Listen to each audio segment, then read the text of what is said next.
rolling. Okay. Well, it feels like it was April Fool's Day last night, right? With just to wake up to 6 inches of snow and just raining. That's right. Survived. Well, yeah. Welcome to March. It is March. Feels like it. With we don't know what's gonna happen with weather and everything else. So I'm glad it's not 6 inches of snow outside. All the kids are probably disappointed that they can't get a free snowfall and a free day off. But anyway, trying to shift into a new month, right? This month of March coming and spring being introduced in a variety of ways, with first day of spring coming, spring equinox, on a lot of other things. So we'll talk through a lot of what we like about March, since it signifies good stuff is coming. And this week has really been about this word appreciation, maybe kind of like a big exhale. We made it through winter. It may show up and try and remind us it's there, but really we have a lot of good momentum going into what's coming. Uh, so as we get into the week, I wanted to remind you all what I was writing about on Monday.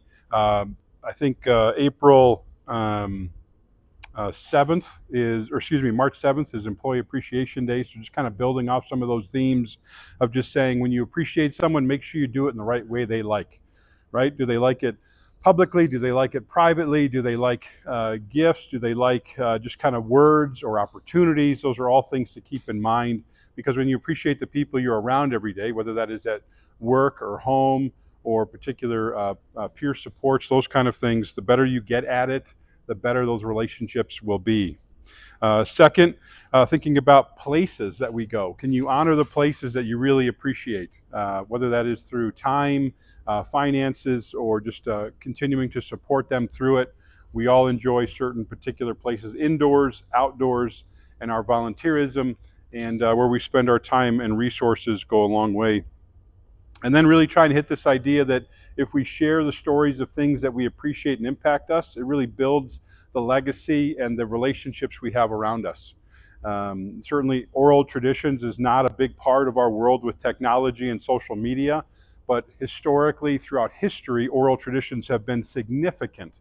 And as families have been more disconnected, or maybe have broadened where they go, we've lost some of that ability to tell stories and receive stories than when grandma and grandpa lived in the same house with every other generation. So it's really trying to encourage everybody to get back to that level of, if you tell a story and receive a story, maybe there is a good way to pass on some essential things that have helped your life.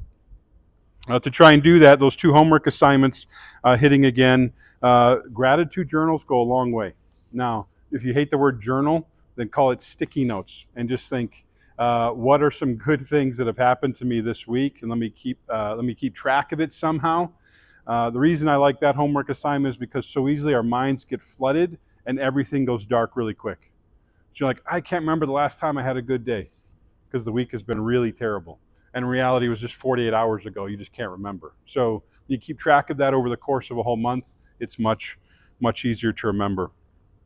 And then secondly, the homework assignment, right? Look ahead, and what are the things you're looking forward to in March? I'm talking about the things that stand out to me. I think the more you identify what's coming in your own calendar for this month, and maybe even April and rest of this quarter, goes a long way. And if you can make that more real with pictures or those stories that I've talked about, all of that's going to be easier to appreciate this month, no matter what comes, on your stress level or weather-wise, or if it gets really ugly out there with the gray slush and everything else, just a way to stay encouraged. So appreciation is the word this week.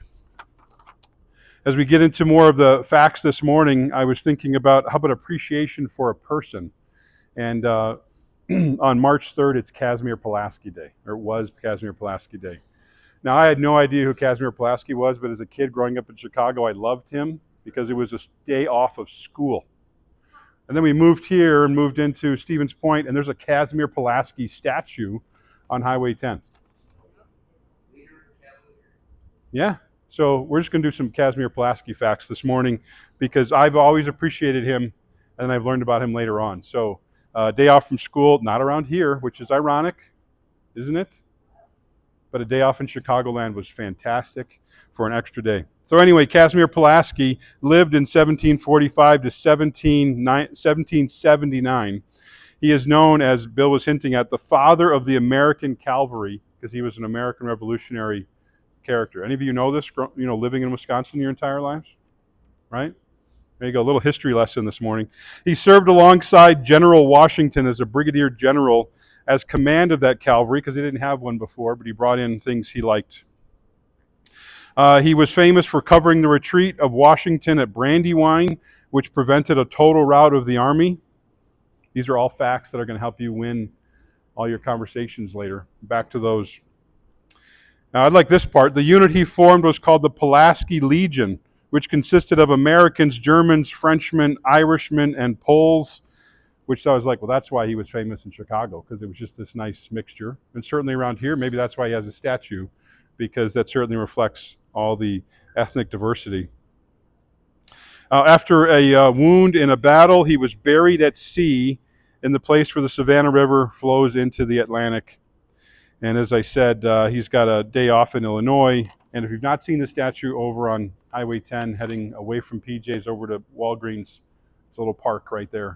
And a fountain that youths, when they're delinquent, put bubbles in and cause... right. So anyway, Casimir Pulaski, appreciation, just a small little humorous way to kind of dive into that topic. You live on Casimir Road. There you go. So we can all appreciate Casimir Pulaski. Questions for us, though, to bring it in a little bit closer to today. When you want to appreciate someone, do you want to do it publicly or privately, and why? Like, what is your wiring on that when you want to appreciate someone? Do you want to make a big deal about it for them, or would you rather just kind of do it off in the corner, one-on-one, or privately? What would you rather do, public or private appreciation for other people? What do you think's best? Well, that's the key answer, isn't it, this morning? Depends on the person, right? Yeah. Yeah, oftentimes people think, oh, someone's going to love a big party, right? And so we will appreciate them that way. And if that person's quiet, introverted, doesn't like a big deal about things, is that a good idea? Probably not. So it is an important thing to recognize that it does depend upon the person, and we shouldn't just put onto them but how we'd like to be appreciated. If you like to be the center of attention, you want a big party, or you want it to be a public or a wide net that is cast to let everybody know, that may not be how the person you appreciate really desires that to be acknowledged. The follow-up here, if you're to be shown appreciation, what would you prefer people to do for you? It's okay to talk about yourself. I asked the question, so you can. Yeah. Sure. Yeah. Private. At work, we have what's called a Bravo system, and you can pose or like shows appreciation to one's coworkers for whatever. There used to be you could do a dollar value with it, but now they give you points where you can go and buy something within the store. Sure. It's kind of nice. It's like an ongoing, always available system. And they encourage it. Sure. Maybe you've seen that if you've been in healthcare systems, right? Tell us which nurse rocked your world today, right? With a star or something else goes a long way. I think that's good. So workplaces have them built in. What about when you think about private, just kind of your home or relationships? What are the defaults you have for appreciating other people? You think about just your support network or friends. How do you show appreciation to them? What's your usual default?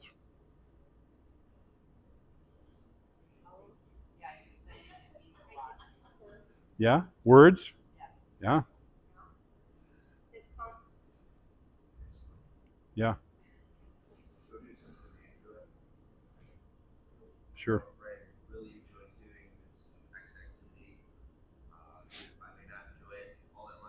Mm-hmm. Yeah. Yeah. Go do stuff they like, talk to them. Again, I'm glad these are coming really easily, because this is building on a lot of other material we've talked about, because There is a portion of people, maybe you're all just super caring and super attentive to those things. But oftentimes these are skills that someone doesn't know what to do or how to do it because they're hesitant to be able to do that. Because a part of appreciation is kind of revealing what you have thought about them, what you have sensed from their impact, whether that's emotionally or physically. And that's part of that emotional awareness and transparency that is a big thing that's talked about often around here. So the main point of these questions is the more you're able to show and support that appreciation, the better those relationships get. And we all want good relationships at work. Reduces conflict, it builds effectiveness and camaraderie, but even that appreciation at home, I would say, is even more essential to be able to go through. There's rarely people that don't like to be appreciated, and particularly want to be able to see that, hear that, recognize that, because it adds to their confidence, it adds to their sense of worth, it adds to their feeling of connectedness. And that's why it's a good theme to hit this week when we talk about entering March and the things we appreciate. So some final comments here. Thinking about the passions and the things that move us, there's a scripture I've always appreciated that says, where your treasure is, there your heart will be also. So talking about in the email about what people are mentioning all the time, what they're motivated by, what their words are about, generally is a reflection of what their priority list is. And this scripture reminds me of that. So if it's a particular thing, a place, a person, we usually can get some clues about what's important. And generally their lives prioritize around it. So if you appreciate the people in your life, generally that's going to be where your passion is. That's going to be what your time, talent, and energy and resources go behind. It's a good thing to keep in mind. Second, whatever captures your mental attention is going to impact your outlook. So when you appreciate the people, places, and things around you, it's going to have this nice positive impact, kind of skew you that direction. It's going to be easier to be optimistic and look forward to the good things that are coming. If you struggle with appreciation or how to show that or receive that, chances are you're more vulnerable for a negative outlook or being able to focus on the things that aren't working the way you want to do. So it is this kind of lens or filter that if you get better at appreciation for the things around you, it's easier to encounter whatever is to come. And then finally, as I've hinted at, appreciation and feedback given to others strengthen our connection with them. And it is a skill to be able to talk to people and say, hey, here's what I think, here's how I appreciate what's going on, here's what I would really like you to do in this relationship with me that's a little better or stronger or whatever else. Because without that type of communication of good things of appreciation, it's hard to know, am I on the right track or not? Are we doing okay? So this word of appreciation is something just to hit and look at this week through those homework assignments, everything else. In the rest of the weeks this month, we have a chance to shift to some other things that are tied to kind of those dates on the calendar. I think next week, because oftentimes March is about fresh starts. And as things are renewed and coming forth, it can be energizing for people. So we'll talk about that next week. The third week, because it is falling near and around that spring equinox where we have equal day and night hours and sunlight, those kind of things. We'll talk about how to be balanced and enjoy the things as we go forward. And we'll finish the month in a similar way. So it is spring. We can hear the rain here at the gym instead of snow, so that's nice. But hang in there and keep going. We've survived the bulk of winter, and let's see what comes next. So have a... What's that? In a few hours.